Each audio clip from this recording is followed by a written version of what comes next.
Olá, apaixonados por rosas do deserto. Esse vídeo é para você que procura ter um belo cáudex como esse. Nesse vídeo eu vou estar ensinando nos principais fatores para você conseguir um resultado desse nas suas rosas do deserto. Uma coisa fundamental no desenvolvimento de uma rosa do deserto é o substrato. Eu vou estar mostrando para vocês como a gente prepara o nosso substrato que a gente vem usando aqui há muito tempo já. Nosso substrato consiste em munha de café, que a gente consegue, como aqui a nossa área é cafeeira, tem muito secador de café. E isso daqui é o que é um dos produtos que sobra na secagem de café. É um material que deixa o substrato bem aerado, leve, poroso. E além de ser uma matéria orgânica rica em potássio, que é um elemento fundamental no desenvolvimento dos cáudex, para você ter um cáudex gordinho. E é uma matéria orgânica muito boa que a gente encontrou aqui.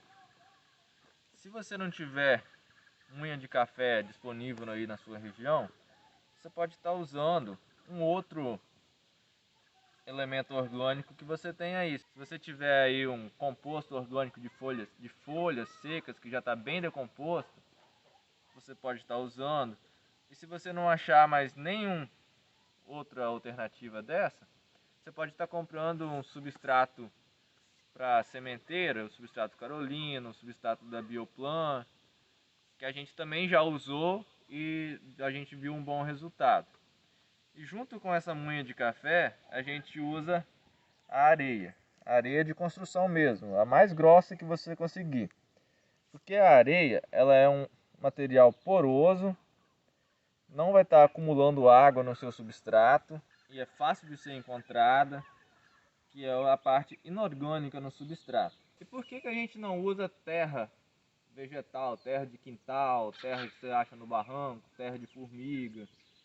Porque a terra, à medida que você for molhando, ela vai se compactar muito. Então, você vai molhar e a água não vai penetrar, que é um substrato que não tem uma grande porosidade. Por que é importante o substrato da gente ser poroso? O substrato poroso, ele tem várias microfissuras, buraquinhos de ar, onde as raízes têm mais facilidade para se enraizar. E uma planta com mais raízes é uma planta que vai ter um crescimento vegetativo melhor, vai absorver os nutrientes, o adubo que você jogar.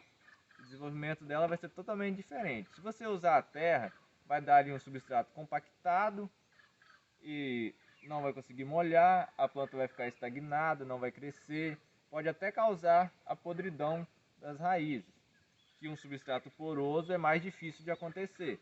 O substrato poroso é aquele que você irrigou, a água bateu nele, já absorveu e rapidamente ele vai sair por baixo no fundo do vaso. Esse também é o ponto ideal para você fazer a troca do substrato. Você viu que você está regando sua planta e a água está batendo e está escorrendo e não está penetrando no substrato, é sinal que o substrato ele já está velho e está precisando ser renovado. Até esse mesmo substrato, se você demorar muito tempo para trocar, essa matéria orgânica que tem, ela vai se decompor, gerando a compactação do substrato, que é prejudicial à planta. Então, como a gente vai preparar esse substrato? Aqui a gente prepara da seguinte maneira: a gente usa a mesma quantidade de munha para a mesma quantidade de areia. Ou seja, se eu usar 1 litro de munha, eu uso 1 litro de areia. É um substrato 1 para 1, assim. A única desvantagem da areia no substrato, que a gente encontrou por aqui até agora, é que o substrato fica pesado. Se você tem uma planta muito grande, com um vaso muito grande, o substrato acaba se tornando pesado para você transportar essa planta de um lugar para outro. Mas nos vasos menores não é tanto, né? Porque é pouca quantidade e dá para você transportar. Mas em plantas como aquelas ali, que estão no vaso de cimento, o vaso em si já é pesado. E com o substrato de areia é mais pesado ainda. Então é a única ressalva que eu tenho a areia é o peso que fica o substrato. E já tem gente então trocando a areia por munha de carvão, que também é um substrato inorgânico e além de ser fungicida, ele auxilia na retenção dos fungos no substrato. A gente ainda não fez o teste aqui porque eu ainda não consegui adquirir essa munha de carvão. Eu descobri recentemente que tem um forno aqui perto, eu vou estar tentando conseguir um pouco para a gente fazer um teste aqui. Mas esse é o substrato que a gente usa e vem dando certo. Eu também já vi gente na matéria orgânica usando esterco de galinha, esterco de gado, esterco de bode. Eu não acho muito importante fazer o uso de esterco, porque o esterco ele contém muito nitrogênio. E o nitrogênio, se você jogar um esterco que não esteja muito curtido, fermentado, ele pode causar a queima das raízes da sua planta, gerando um apodrecimento dela. Então eu aconselho você não usar esterco animal no seu substrato. Procure uma fonte de matéria orgânica mais confiável, no caso do composto de folhas. E se você tiver a munha de café, é uma boa opção. Por que é importante a gente estar usando uma parte orgânica e uma parte inorgânica? Se a gente usar uma parte apenas inorgânica, no caso da areia, ela não tem muita capacidade de retenção de nutrientes. Você vai adubar, tipo, se você jogar um adubo solúvel, que está diluído em água, ele vai entrar no substrato e, consequentemente, ele vai ser levado junto com a água embora. Embora ele guarde um pouco de umidade, vai ser muito pouco. A planta não vai dar tempo dela absorver.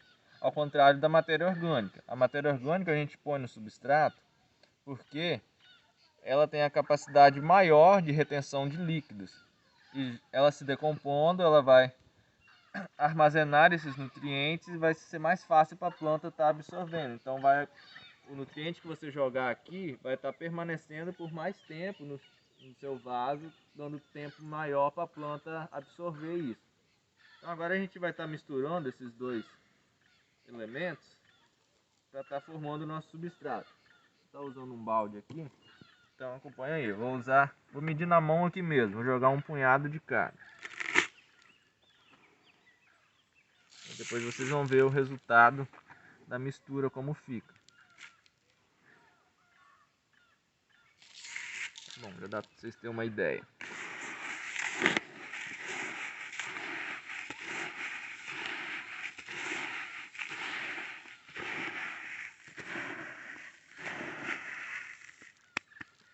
Aí, como vocês podem ver, ó, fica um substrato bem soltinho e demora bastante para se compactar. E se você já faz o uso de adubação no substrato, como superfosfato simples, vocês já podem também estar colocando logo junto no substrato. Aqui eu não tenho ele no momento, mas se você já faz o uso, você também já pode estar usando. Aqui a gente faz uma adubação depois, na planta ali. A gente comprou um adubo de liberação lenta, está fazendo um teste com ele. O adubo que a gente está usando está no card aí em cima, a gente já fez um vídeo mostrando ele no substrato. Se vocês quiserem dar uma conferida, vai estar aí em cima no card e na descrição. Se esse vídeo te ajudou de alguma forma, te esclareceu alguma dúvida, deixe seu joinha, compartilhe para um amigo que também não sabe fazer um substrato. Qualquer dúvida pode deixar aí nos comentários. Se inscreva no canal. Muito obrigado por ter assistido. Valeu!